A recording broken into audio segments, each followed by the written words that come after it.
It's time to check on the pastry, and it's looking really nice. Really happy with the puff pastry. Super nice and crispy, and it's got a good amount of kind of strength to it as well, so the judges will be able to use that to eat the tartare. I think I've actually created something that's really unique. That's the invention, really, of reinventing beef Wellington, is that puff pastry ceases to become just a casing for the beef and becomes an integral part of how you eat the dish. It's time to start plating, and I want to get that really nice, neat ring of the steak tartare. That's going to reference that slice of rare beef in the middle of a beef Wellington. I think I've done enough today to reference beef Wellington, which was the whole challenge. Cook! 30 seconds! Hasn't set. There are seconds to go in this cook, and I'm still debating with myself whether I leave the parfait off the plate or whether I put it on. I'm sort of playing eeny, meeny, miny, mo. I don't know if I leave it on or not. I need to do something. I need to make a decision. Never seen such intensity. Only 10 seconds to go. 10 seconds. 9, 8, 7, just gonna tip 6, 5, 4, 3, 2, That was the wrong decision. That's it. Today, you had to reinvent the beef Wellington. Bottom 3 dishes, unfortunately, will put their makers into tomorrow's pressure test. First dish we'd like to taste belongs to Aaron. Today, I've definitely reinvented that classic dish of beef Wellington. I've taken all those familiar flavours and textures, but put them into a whole new format. You had all the advantage, didn't you? Yeah. Did it pay off? I mean, certainly puff pastry in an hour and a half versus puff pastry in an hour is a massive advantage. So, the dish? So it's a beef Wellington tartare. I've played on the flavour profile of a beef Wellington, so the beef, mushrooms, a bit of mustard, the herbs and the puff pastry, but reinterpreting it with the pastry as the croutons to dip in. Okay.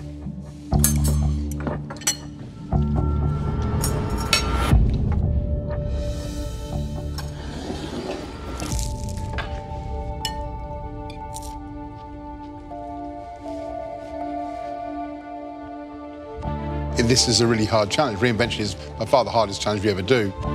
For me, when I have a mouthful of that rare beef and the mushrooms and the puff pastry, I get beef Wellington. Yeah. Yeah, I think the rough puff is absolutely delicious. You've cooked it beautifully, it's perfect colour, it's got lovely flakiness. And I love that idea of using the pastry as a little vehicle, putting the mushrooms, putting the beef, putting the herbs. Before you hand it back, what is my favourite bit of a beef Wellington? That's the ends. Thanks, Aaron. Thank you. I've never been in the top 3, and today is probably one of my best shots at it. I'm really hoping that I've done enough. With my ice cream churning, I get onto my creme brulee.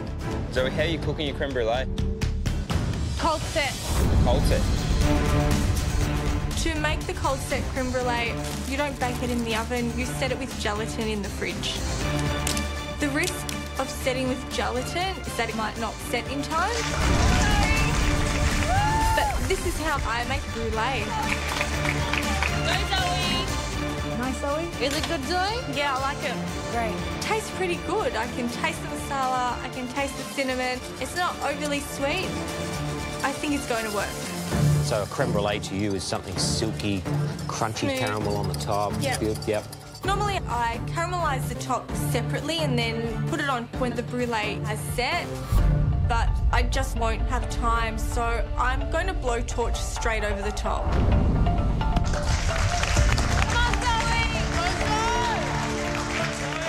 My mascarpone ice cream has finished churning. Delicious. Shannon likes it. I am stoked. I need to get it in the freezer to set. Good job, Zoe. Zoe, it's all about the pin. Jake, it's all about your reputation. You've got 30 minutes to go. Such a panic. If someone with so much experience is worried about it setting, then I should be worried about setting also. Oh, it's not set yet. No, not set, not set yet. I'm just worried it'll freeze. I decide I'll leave it in there for at least another 5 minutes. Zoe's got a brulee in the freezer. The biggest concern is that it doesn't set in time. Really hoping Zoe can pull it out of the bag. You happy with all your other elements? I want to take this bit of time to think about plating up. It's okay, don't panic. Beautiful, Penelope. Stunning. Great technique. Great, Zoe. Good job, Zoe. I need to have my ice cream already quenelled and also my figs in a separate bowl so that the dish can be plated by the waiter in front of the judges. There's no time left. I have to take my brulee out of the blast chiller and my brulee is set on the edges with a slight wobble in the middle, which is just how I want it. I'm so happy. So I start to caramelise the sugar. Hold the lock down and then press the button. I really want a crisp, crunchy, caramelised topping, but I'm running out of time. 45 seconds. It's taking ages to caramelise the sugar, and at the last second, I'm not sure, but I think the gelatin might be melting under the heat. It's too late to do anything now. I just have to keep going and hope it's still set enough. I'm so nervous. I just hope my brulee is still set underneath. Oh, here we go. Masala and cinnamon creme brulee, masala figs, and mascarpone ice cream.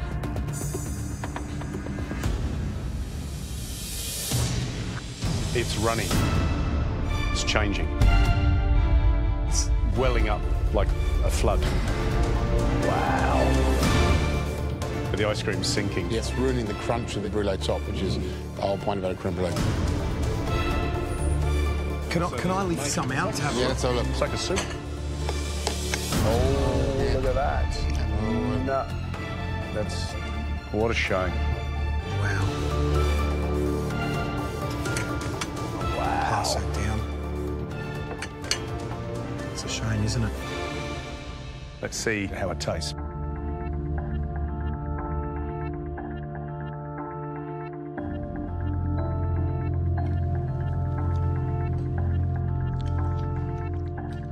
Nice flavours. Great, lovely flavour. Cinnamon flavour is nice and subtle. Figs, the masala, lovely combination. Mascarpone ice cream, smooth and clearly tastes of mascarpone. But that's not a creme brulee. For me, it's just custard with figs. And very nice, Yeah. custard figs. Gee, You're sitting here confused. gee.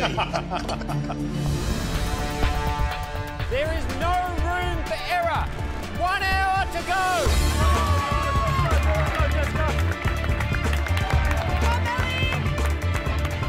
Keep pushing, Georgia. Come on, Georgia.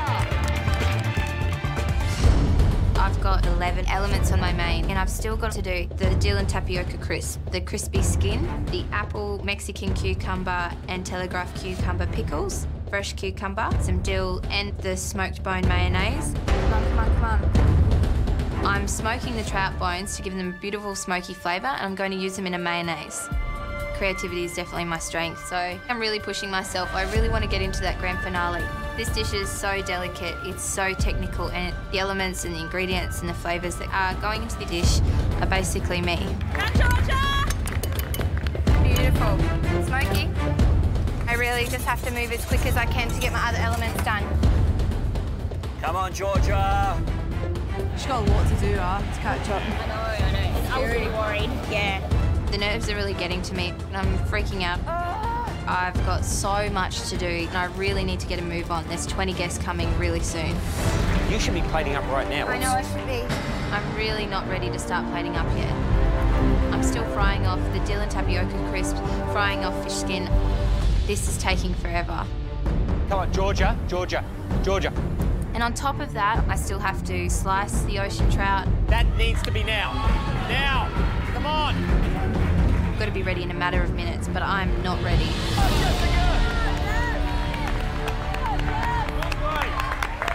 First docket in. Finally got the first 4 plates out, but I'm miles behind Jessica and Billy. Done, and I have my last 4. Service. I've still got so many plates to go. Come on, Georgia. Come on. I'm rattled with nerves. I can't believe how far behind I am. A place in the finale is at stake here. Pump it for me, please. Come on. Yeah, I'm coming. You've got to think of a quicker way to plate this, huh? I know I'm trying as I'm flustered. Try and speed that up by limiting the amount of pieces you're even putting on the plate. Is there something you can do to just speed this up, okay? I don't want to leave off any elements because they're all delicious. Yeah, So limit the amount of steps you've got. You've got to hurry up. All eyes are on me right now, and it's a horrible feeling. I just wanted to rewind. We've just come so far, like it's just been the biggest journey, and I don't want it to be over. I so want to go into the finale tomorrow. Focus, Georgia. You can do it. Looking down at my dish, I'm really proud of it, and it's something that I've invented on my own. My whole experience has been a roller coaster, and I've definitely fought to get to where I am now. I'm not giving up. I'm just going to have to make time. I might be coming last, I might be on the verge of tears, and my hands are shaking like crazy, but I'm going to give those diners the dish that they deserve and the dish that I want to serve them. I want to fight for it, and I just need to power on. Ready? Okay. I definitely tried to balance today's cookout by, you know, going for big bang flavour but kind of more simple technique on my main so that I could kind of stretch myself with dessert a little bit more. But the flip side of that is if I haven't shown enough technique in the main, then that could bite me as well. So I'm really hoping that doesn't happen. We've got roast pork belly with smoked dashi yogurt, shisho, poached quince. Seasonal, clever. Oh, I feel almost teary. I feel almost teary. Jessica has, from a visual point of view, nailed it. Oh, look at that pork. Hang on. We're going to do this, haven't we?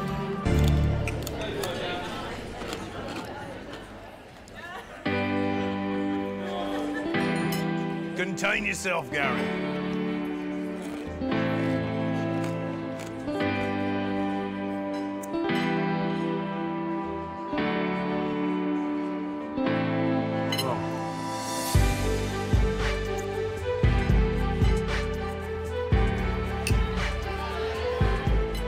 I'm just, you know, you can do what you want. I'm eating a whole lot. You know what it is? I feel like a little boy again. I'm mesmerised by its elegance, its restraint, its cleverness, and its full flavour. Yeah. Pork belly crackling. It's a surefire winner. But the temptation is to smash it with sweetness. But she's made those quinces into something savoury. She's brought saltiness and that kind of umami savouriness with the dashi and the smoke flavour in the yoghurt. It's a pork belly dish you can eat without it being balanced with sweetness, which is so rare. He's weak at the knees. He's just gone crazy. He's weak at the knees. It's so good. That crackling, I don't think we've ever had a better crackling in the MasterChef kitchen. That is amazing. All right, cherry jam, Lamington.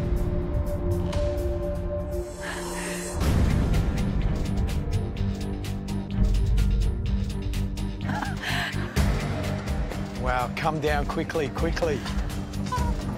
Oh my God. Yeah, it just doesn't look like a Lamington at all. From first impressions, it looks kind of simple, but yeah, I know that there's going to be a lot more to it than it seems. So guys, this is a dessert version of a classic Australian Lamington. Then you've got the classic sponge in there. You've got the coconut cream. There's a cherry jam. And there's also chocolate ganache in there as well. And you've got the chocolate mirror glaze. So guys, we're going to get you to have a look in the middle. And you can see right in the middle, there's cherry jam ice cream inside. Oh my God. Do you want to taste, guys? Yeah, sure. Yep. Get in there, guys. What are you tasting, guys? What flavours can you... I just got a massive punch of cherry.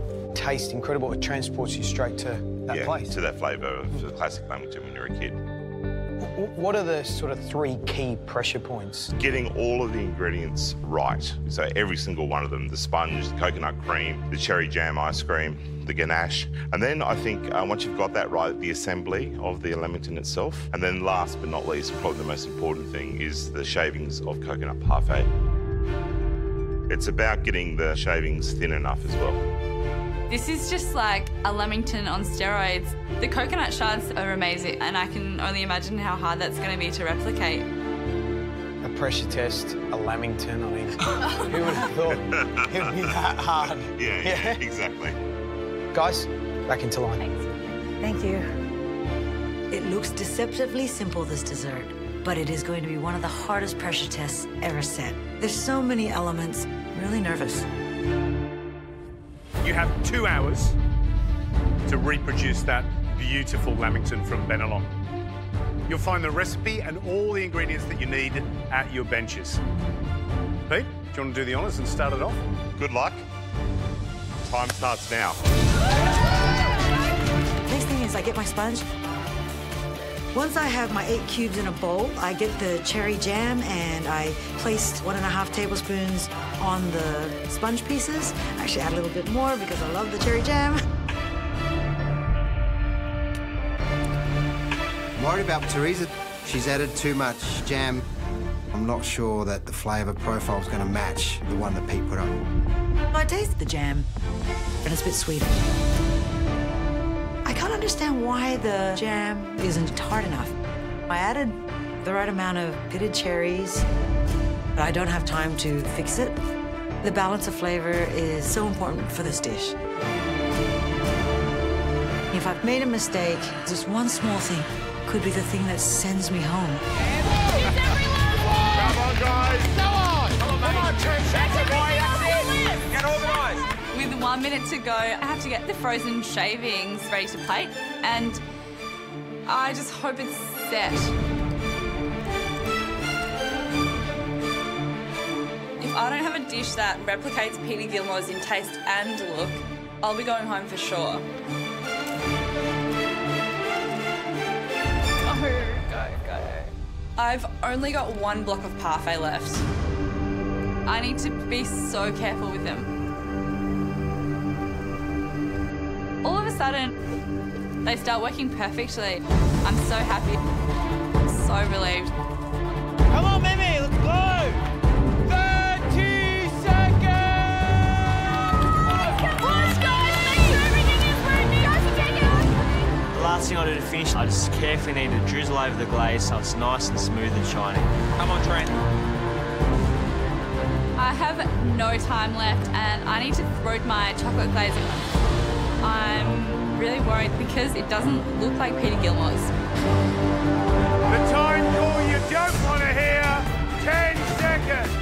9, 8, 7, 6, 5, 4, 3, 2, 1. That's it. You did it! All right. Oh, Mimi, how'd you go? Did you get everything? I'm gone. Oh, did you get everything? Good stuff, Teresa. Good stuff.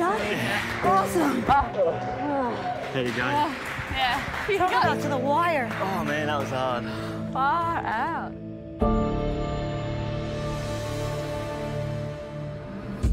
Peter, I'll never look at those little Lamingtons in the bakery in the same light ever again, having just seen what Teresa, Trent and Mimi have gone through making your version. Wow. Well, I can't wait to taste them because Lamington is, after all, one of my favourite desserts. You've got a lot of favourites, I Gary. do. Let's get the first Lamington in.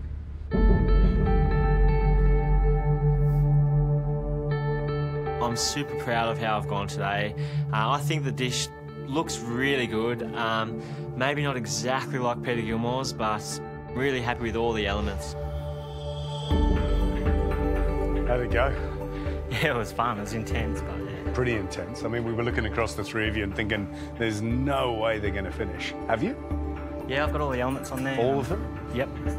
Have you done enough to stay in the competition? Getting to the top 10 was a huge milestone, but I feel like I'm good enough to stay in the competition now. I've loved food for a while, but to sort of come here and have the experiences that I've had, it's really sort of made me think about it a lot more seriously, and I'd love to one day open a restaurant where I can build the restaurant on the farm, grow everything and have it sort of as a farm sort of lifestyle that I grew up with. As long as I'm taking steps in the right direction to where I want to be at the end of the day, I'm happy. Right, go for it. Plate it up. Let's taste.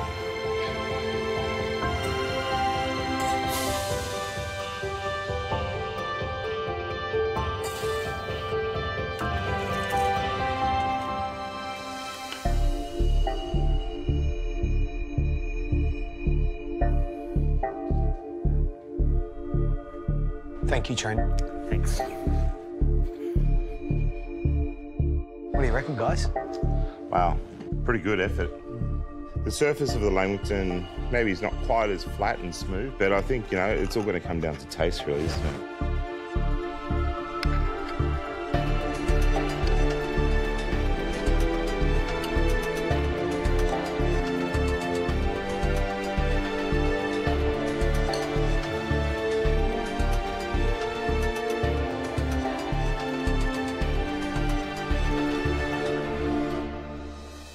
There's a real bright acidity about the jam. There's a wonderful bitterness in the Mirror Glaze, and the ice cream is super smooth and has a really lovely morella flavour. We've got 10 minutes to plate up after the cook ends, but we've got to have all our elements and garnishes ready before time runs out. I've got fennel flowers, fennel fronds, candied ginger cubes, and crisp pearls. Everything needs to be exact, otherwise it's going to not reference Brendan's, and I don't want to go home. 30 seconds left. Yes, George. Check everything. Yes, George. Make sure it's all ready to go. Yes, George. I'm looking at the garnishes. I'm ticking them off one by one. Chopped candy ginger. Balls, yes. What's my crisp pearl? What are crisp pearls? I've not made that element. You have 10 seconds. 9, 8, 7, 6, 5, 4, 3, 2, 1. That's it. Your time's up. Well done. Well done. 3 hours goes quick, doesn't it? I was like holding my breath. All good. I know I'm missing some components on this dish. I don't know if I've done everything. What are you missing? The fennel flowers. Fennel flowers and something else. Oh, I haven't got the candied chopped ginger. It's garnish, but in a dish like this, I think it's important to have everything. Everything done or not? Yeah, but my fennel shots aren't in the freezer. Difficult challenge for the 4 of them. And a fascinating challenge because they got to use the 3D printer. That's a once-in-a-lifetime, isn't it? We don't see that very often. And a really complex dish, Brendan. Some of the contestants had some struggles towards the end, actually completing the challenge in its entirety. But on the whole, I'm very excited to see what they've actually produced. And I think that's going to be very much the thing today. There are so many elements, and we know that I think only one of the contestants has done everything.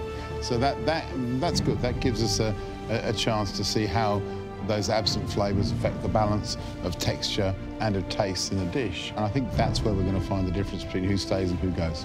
Well, they all get 10 minutes to plate up their dish, so let's get Ben going. Ready? Come on. Thanks, guys. This dish is so particular. Brendan's plating up was just immaculate. I pipe my lemon curd into my white chocolate base. I've got my crisp pearls, my fennel shots, and the rocher discs, and the parfait balls, and my candied ginger cubes. For my garnish, I've got fennel flowers, fennel fronds, and my ginger snow to finish it off. I'm really happy with all the elements. I've managed to do them all, and I couldn't do any more. I'm pretty stoked to be serving Brendan's dish back to him. I'm quietly confident, but in this competition, you just never know. Take a seat, man. Thank you. It's been really interesting watching you. In the kitchen, you were organised, you were clean, you were neat, you were tidy. Were you more focused because of the fact that potentially you could be going home? Yeah, I definitely don't want to go home. This means a lot to me, and I've never had an opportunity like this to be a part of something like MasterChef, and it truly is an amazing experience, and I want to take every last bit of it. Loads of elements on this dish. Have you missed any off? No, I haven't. Great. Does it make you feel good? Yeah, it does. I was walking out of that kitchen beaming. Good on you, Ben. We really loved watching you cook, but at the end of the day, as they say, the proof is in the pudding, isn't it? Yep, definitely. Right. Come and reveal.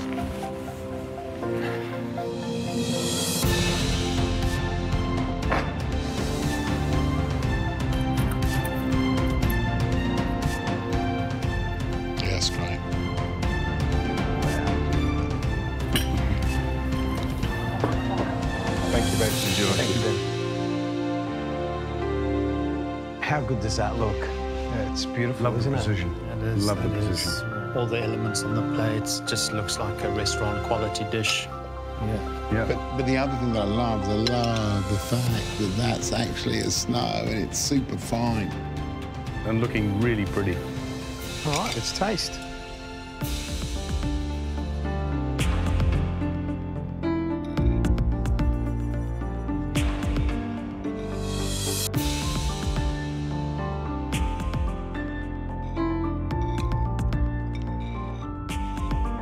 Is that a smile on your face? I think it's bang on. Yeah? I think it's beautiful. Beautiful execution. Flavors all there. All the right balance is there. He's got enough sweetness, but again, he's got enough of that herbaceous characters to actually balance it. This is an amateur cook that had 3 hours to prep your dessert. For someone to walk into a kitchen, walk into our kitchen, professional setup, 3-hour time frame, bang this out, I tell you, he's probably twice the cook than I am. I think Ben's done an outstanding job. You know, the caramelisation of the white chocolate, absolutely spot on. The snow, cascades, it's got that lightness. All the textures there, all the flavours there, every element is there and looking absolutely pretty as a picture. So, you know, big thumbs up for this one. Right, let's get Janine started on her plate up. Good luck. Plating up, I feel the pressure is on. I need to try and get this as good as Brendan got it. It's a bit like Tetris. I'm really happy with my lemon curd parfait balls and coconut brochet. I just hope that it's going to be enough because it is very obvious that there are missing elements and it could send me home. Looking at this dish, it is very obvious that there are missing elements. I just hope that it's going to be enough. Well, Janina, a big cloche covering some big hopes. Are those hopes going to come true, or are you going home today? I hope I'm not going home today. I know that there's some things missing. The fennel flowers, the ginger, and I didn't have enough time to pound the snow. So you didn't need to blitz the snow, so you got... I've got snowballs. You got snowballs? I've got snowballs. Do you think those little things are going to cost you? Possibly. Janine, do you want to reveal? Sure.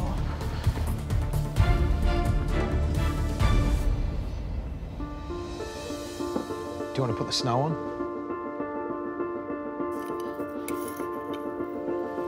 That's not too bad. It's time for us to taste. Thank you. Thank you very much. Brendan, what do you think?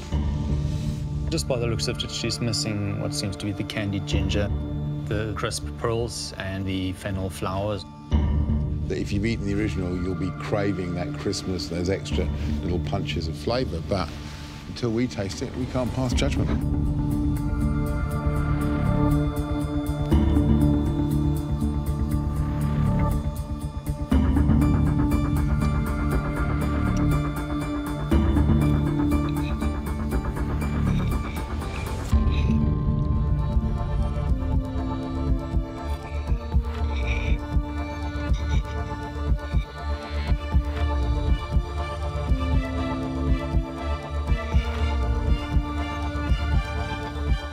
So what do you think, Brendan? The lemon curd parfait balls are beautiful. The snow, actually, despite it not being blended, is really fresh and it's cutting through very nicely. I agree with you. The ginger snow, it tastes great. The little discs of coconut rocher, that were great. But the actual caramelized white chocolate, it's rather light in flavour. You can tell she hasn't cooked it out enough. She hasn't drawn enough of that flavour out of it. I'm missing the herbaceousness of what your dish had, you know, by putting the fennel fronds, and you know, fennel pollen. And pollen, that added this savoury note to your dish that this lacks. There's nothing relieving the sweetness, so it ends up being quite a sweet dessert, whereas yours is a lot more balanced and it has all those facets of a lemon meringue pie, but with the sophistication of the herbaceousness of the fennel, which sadly is missing in this dish. OK, time for Chloe. Good luck. Good luck. The fennel shots are supposed to be a frozen element, but I've decided, even though mine aren't in the freezer, they're on the veg, that I'm going to use them because you really need those balance of flavours there for the dish to work. I don't want MasterChef to end, and I'm just hoping that the flavours work.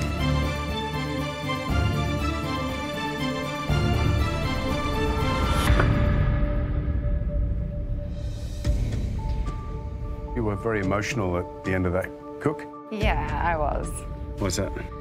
Because I left my little fennel spheres on the bench.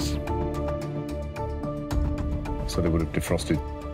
I've still used them just because I wanted that fennel flavour there. Right, Chloe, let's put some snow on there.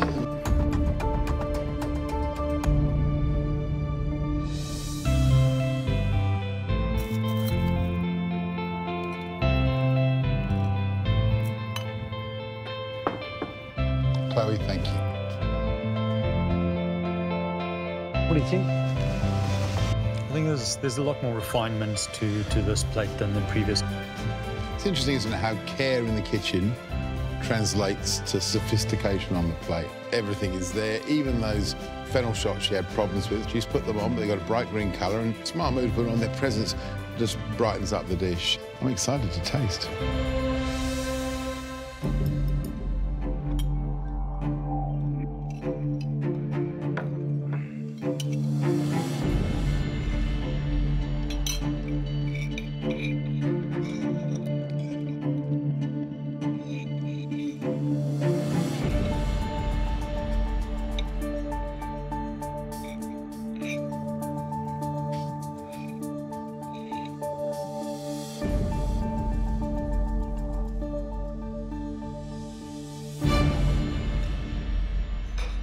I'm really liking the caramelised white chocolate, the lemon curd, the lemon spheres, and lots of crunch, lots of toastiness from the Rocher as well. So there's some really good stuff in there. It's so bright and so refreshing. I'm so pleased for her. That's a great dish. All the elements that she's put up, you know, on their own, they're really tasty. They're really well executed, and that's indicative of a really well executed plate of food. Mm.